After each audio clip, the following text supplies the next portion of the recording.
A break in the rain could provide long-awaited relief for the people of southern New Brunswick who've been experiencing historic flooding over the past few weeks. CTV News' Todd Battis is in St. John joining us this morning. Thanks so much for being here, Todd. Talk to me about water levels. Are they expected to rise throughout this week? Good morning, Ben. No, they're not expected to rise. In fact, I can talk a bit about it, but always better to show you. We're going to take a look at, this is the best indication of how things are going. Jim is going to go in on one of the trees here that has been underwater for quite some time, and you can see where the water level was at its highest just a few hours ago, and that has dropped, I want to say considerably, which, in an area where we haven't seen the water levels go anywhere but up the last little while, the fact that they seem to be dropping somewhat is very positive, and we can see debris sort of moving off and floating downriver towards the Bay of Fundy, which is all obviously great news. Now, they expected that it would have peaked sometime overnight. This area is affected somewhat by tides, so it could, it could rise again and then lower. But the trend seems to be that the water levels are now starting to subside and moving out into the Atlantic. And in fact, in areas, Fredericton and just a bit south of there, they did see some considerable water level dropping as much as 30 centimeters. So that certainly is on the positive side. Todd, can you give us a sense of how many people have left their homes? Yeah, emergency measures in New Brunswick here says that there was about 1,200 people, just shy of 1,200 people who had left their homes.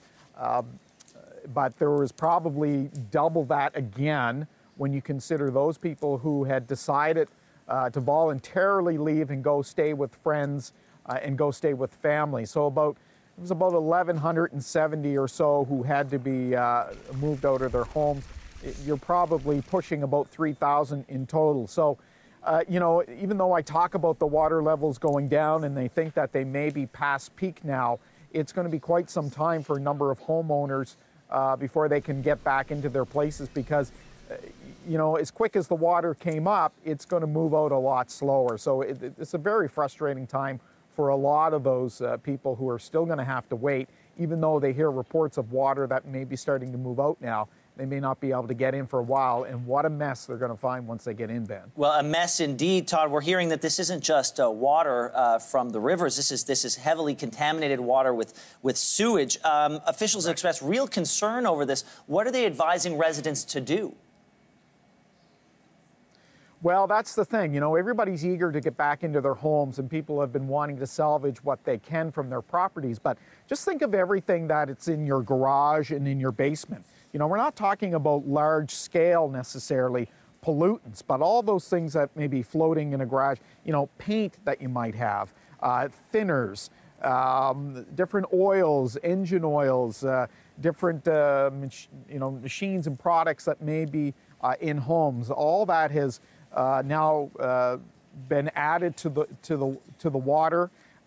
You mentioned the sewer systems. Some of them are underwater pumping stations, so all of that sewage, all of that contaminants get into the water, so you certainly don't want to be walking through, unprotected.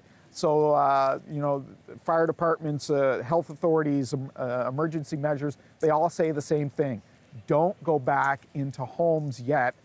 If possible, stay away. And for those people who did decide to stay at their properties, don't go out into waters. They're even advising don't go out into small craft just yet, because as the water moves out and debris starts to head downstream, that becomes a problem too. So the whole area is really fraught with issues. Best to let the water, and I know it's frustrating, and they certainly know this, let the water recede, and then they'll start getting reports of when it's safe for people to go back. But yeah, the water in very different measures is still a problem.